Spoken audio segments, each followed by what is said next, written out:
There's a kind of quiet that settles in when you miss someone who hurt you. It doesn't announce itself.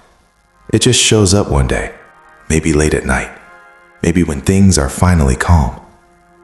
You catch yourself thinking about them, even though you know exactly how much it cost you to walk away. And for a moment, you don't even feel angry. You just feel confused. Like, why does their absence still matter to me? I don't think people talk about this honestly. We pretend it shouldn't happen. That if someone hurt you, missing them means you failed somehow, that you didn't love yourself enough. But that explanation always felt too simple to me, too clean. Real emotions are messier than that. Missing someone who hurt you doesn't mean you've forgotten what they did. It means different parts of you remember different things. One part remembers the facts, the words, the moments that crossed the line. Another part remembers how it felt to be close to someone. And those two parts don't always move forward together. When something mattered to you, it leaves marks. Not dramatic ones, small, quiet ones. Habits, expectations, the way your body relaxed around a certain voice, the way you waited for messages without realizing you were waiting. Even if the relationship wasn't safe, it was familiar. And the mind holds on to familiar things longer than we like to admit. I've noticed we don't always miss what was good for us. We miss what we learned how to survive. The person who hurt you may have been unpredictable, but in some strange way, you learned their patterns. You learned when to be careful, when to stay quiet, when to hope. That kind of familiarity doesn't disappear just because you decide to choose yourself. There's also what never happened, the conversations that stayed stuck in your head, the apology you waited for without fully admitting you were waiting. The version of them you kept believing might show up one day. When things end without clarity, the mind doesn't know where to place the ending, so it keeps circling it. And then there's loneliness. Not the obvious kind, the loud kind people talk about. The softer kind.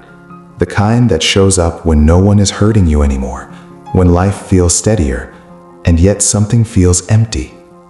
Painful relationships take up a lot of emotional space. When they're gone, the quiet can feel heavier than expected. You don't miss the pain. You really don't. You miss what existed around it. The closeness. The sense of being emotionally involved with someone, even if it exhausted you.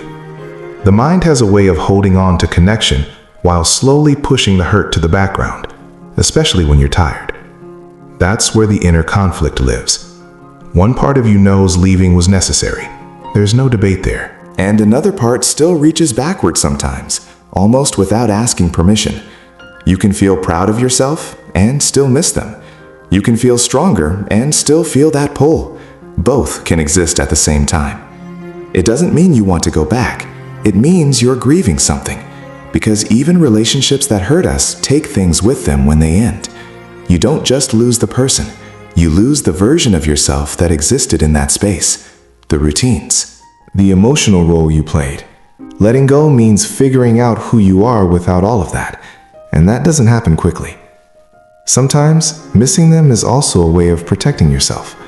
Fully feeling what they did can be overwhelming. Missing them feels softer, safer. Nostalgia smooths the edges. Because admitting that someone you cared about hurt you, knowingly or not, that can be harder than longing. With time, something shifts quietly. You start noticing what your memories leave out. They don't include how tense you were, or how often you doubted yourself, or how much you had to shrink parts of yourself to keep things going. When the mind is tired, it chooses comfort over accuracy. I don't think emotional growth is about forcing yourself to stop missing someone. It's more about understanding why you do, without turning it into self-blame. Realizing that attachment doesn't disappear just because you gained clarity. It just slowly changes shape. Eventually, the missing feels different. It becomes less about them as a person and more about what the connection gave you. Feeling chosen, feeling close to someone, feeling involved. Once you see that, the longing stops pulling you backward so hard. You start to notice that what you want isn't the pain again. It's the connection without the fear, the closeness without the constant self-protection. And that realization loosens something inside you, little by little. Healing doesn't make noise. It doesn't feel like a breakthrough. One day you think of them and your body stays calm. Another day you realize you miss the feeling more than the person. And slowly, without trying to force it, the memory becomes quieter. Still there, just not as heavy. Missing someone who hurt you doesn't mean you're stuck. It usually means you're between versions of yourself. The one who stayed too long, and the one who finally understood why they couldn't anymore. That space is uncomfortable, but it's honest. And for a while, it's where you live.